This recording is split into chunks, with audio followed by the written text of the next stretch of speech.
Hello दोस्तों, स्वागत है आपका मेरे YouTube चैनल पर। और दोस्तों, आज की इस वीडियो में हम बात करेंगे इंटरव्यू के एक और क्वेश्चन की, जो कि आपसे कई बार पूछ लिया जाता है कि how you will increase the profitability of a bank.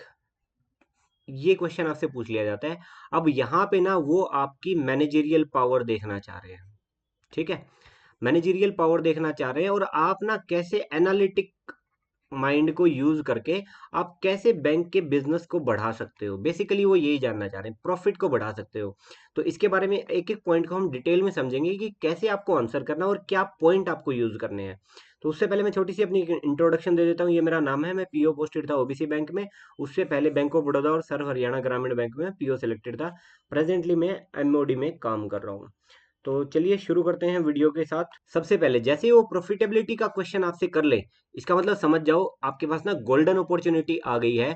It's time to take the charge. अब आप मतलब समझ जाओ कि अब आपके पास बेस्ट टाइम है to prove your mettle through your strategies. आप अपने दिमाग को अब कैसे दिखाओगे कि जी मैनेजर बहुत जबरदस्त बनूंगा, मैं बहुत अच्छा प्रोबेशनरी ऑफिसर बनूंगा, क्योंकि मैं अब बैंक का फायदा करवाने पे आ गया हूँ। प्रॉफिटेबिलिटी का ये तो क्वेश्चन पूछा है ना उन्होंने। अब आप समझ जाओ कि आप उस जगह पे पहुंच गए हो, आप बैंक के मैनेजर बन गए हो। अब देखिए, बैंक का जो बिजनेस होता है ना, उसमें दो चीजें होती हैं। डिपॉजिट लेना होता है और डिपॉजिट लेके लोन देना होता है। डिपॉजिट बेसिकली आप उठाते हो लगभग 3% पे, और लोन आप देते हो देखिए 7-8% से लेके और 17-18 तक भी लोन की परसेंटेज जाती हैं। वो डिपेंड करता है क्या आप ले रहे हो, किस तरह की चीजें ले रहे हो। तो इसके बीच का जो गैप है ना, वही आपका बैंक का बिजनेस है।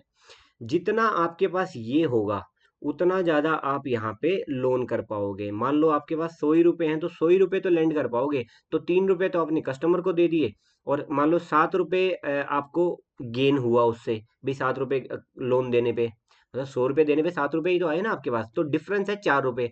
तो यही तो बिजनेस है ना बैंक का अल्टीमेटली। तो अगर मान लो ये 100 के बजाय अगर 1000 होते हैं आपके पास लेंड करने के लिए, तो अब ये रुपए 30 हो गए हैं, और यहाँ पे आपका 70 हो गया है। तो इसका मतलब आप 40 रुपए पे आ गए। किया क्या आपने, काम तो वही था, लोग वही थे, बट आपने बिजनेस ना 4 से 40 पे ले गए। यही बिजनेस है बेसिकली। मैं आपको बैंक की ओवरऑल एक रॉ टर्म्स में बता रहा हूँ आपको। तो आप कहोगे जी मैं बैंक का बिजनेस लेके आऊंगा। बिजनेस कैसे लेके आऊंगा मैं? और ज्यादा डिपॉजिट और ज्यादा लोन से लेके आऊंगा। उसको डिटेल में देखते हैं।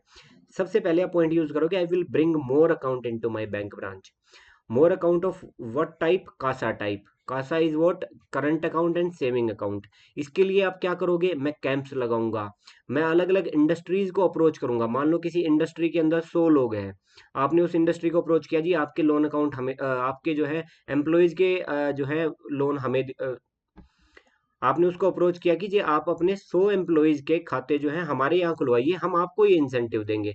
और कर्मचारियों को आप अपने बैंक के फायदे बताइए कि भाई ये चीज है, हम ये फायदा दे रहे हैं आपको, ये एड ऑन बेनिफिट देंगे। तो मैं उनको अप्रोच करूंगा।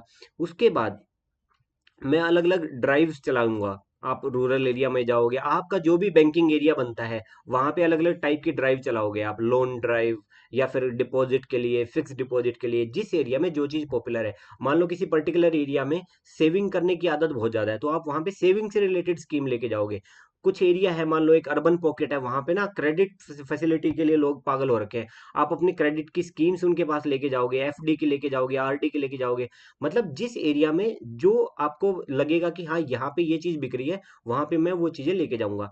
आप अवेयरनेस कैंपेन चलाओगे। किसी भी चीज की अवेयरनेस के लिए आपने एक कैंप लगा लिया, वहां पे 10 लोग आए, 10 में से 2 ने अकाउंट खुलवा लिया, एक ने लोन भी ले लिया। तो इस तरह से जाके सर मैं ये काम करूंगा। आपको ये नहीं बोला आपको ये करना है, मैं ये करूंगा सर। उसके बाद ये तो हो गया इसका। ये जो सारा काम किया आपने, जो अकाउंट लेके आए, इससे फायदा क्या हुआ? आपका डिपॉजिट बढ़ेगा। डिपॉजिट बढ़ेगा, इसका मतलब करंट अकाउंट में भी बढ़ सकता है, वो सेविंग अकाउंट में बढ़ सकता है, वो फिक्स डिपॉजिट की फॉर्म में बढ़ सकता है, रेकरिंग डिपॉजिट की फॉर्म में बढ़ सकता है। या ये जो चारों काम हुए ना, इससे क्या हुआ? बैंक के पास ज्यादा पैसा आ गया। जो मैंने स्टार्टिंग में 100 से 3 की मैंने कहानी समझाई थी आपको, आपके पास और ज्यादा फंड आ गया बैंक के पास लोन देने के लिए, जो कि आपको सस्ते रेट ऑफ इंटरेस्ट पे देना है। अब आपको अगर ज्यादा फंड है तो आप ज्यादा लोन दे पाओगे। अब मैं एक एक हाथ पे सर मैं डिपॉजिट ज्यादा लेके आऊंगा बैंक में, और दूसरे हाथ पे मैं लोन भी ज्यादा दूंगा बैंक से। अब मोर लोन्स दोगे तो मोर इनकम होएगी बैंक की। और दूसरा, मैं लोन्स को सर डाइवर्सिफाई करूंगा, सिर्फ एक ही बास्केट के अंदर अपने सारे अंडे नहीं रखूंगा मैं। I will diversify it. मान लो कहीं पे केसीसी का ज्यादा आपके बैंक का जा रहा है, तो मैं केसीसी के साथ उसको personal loan, auto loan, home loan, अलग अलग तरह के मैं लोन उसको दूंगा। तो मैं अपना बिजनेस डाइवर्सिफाई करूंगा। उसके बाद ये तो हो गया, आप बिजनेस तो ले आए। अब हो गया कि आपके लोन जी फंस गए हैं, तो मैं बहुत प्रोएक्टिव होऊंगा सर रिकवरी में। मतलब मैं यही तो बता रहा हूँ ना कि मैं प्रॉफिट कैसे बढ़ाऊंगा। तो मैं बड़ा प्रोएक्टिवली काम करूंगा रिकवरी में। I will try to do more and more field visit. आप घर से जा रहे थे, आप ये आपकी ब्रांच है, ये आपका घर है, इसके बीच में आपके तीन जो है लोन के अकाउंट है, यहाँ यहाँ यहाँ। किसी दिन जाते हुए इनके यहाँ चले गए, आप हालचाल जाना है उनको, ये हो जाए कि हाँ भाई बैंक वालों की नज़र में है। किसी दिन आप इनके पास चले गए, किसी दिन आप इनके पास चले गए।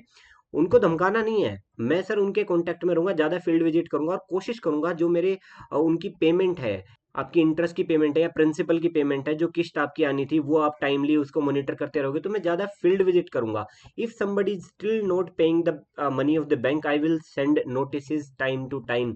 If they are not replying to notices, I will try to send legal notices, और I will try to file accordingly।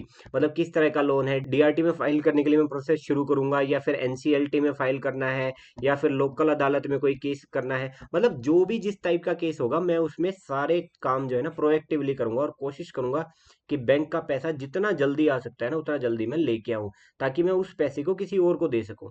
ठीक है। उसके बाद अगला आप काम करोगे डाइवर्सिफिकेशन, वो मैं बोल चुका हूं, बट डाइवर्सिफिकेशन अलग टाइप का डाइवर्सिफिकेशन, वो था एक लोन के अंदर डाइवर्सिफिकेशन।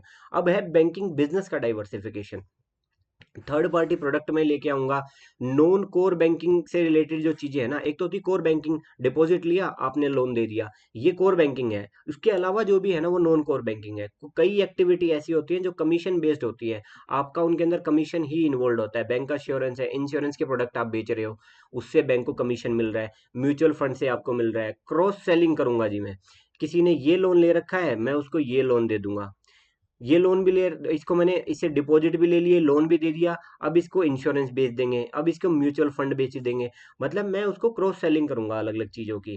उसके बाद कमीशन बेस्ड एक्टिविटी, ये पॉइंट ऊपर आ चुका है। कमीशन बेस्ड एक्टिविटीज को मैं बढ़ाऊंगा, जिससे बैंक को कोई एड ऑन काम नहीं करना है, यही स्टाफ रहेगा, यही बिल्डिंग रहेगी, यही एसेट रहेंगे, मैं बस कमीशन बढ़ा दूंगा बैंक का, मतलब और बिजनेस बढ़ा के।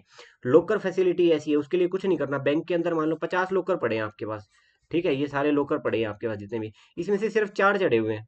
बाकी की भी जमीन तो आपकी वैसे ऑक्यूपाई होगी, वो एरिया ऑक्यूपाई हो गया, कैपिटल आपकी इन्फ्यूज होनी थी वो हो रखी है।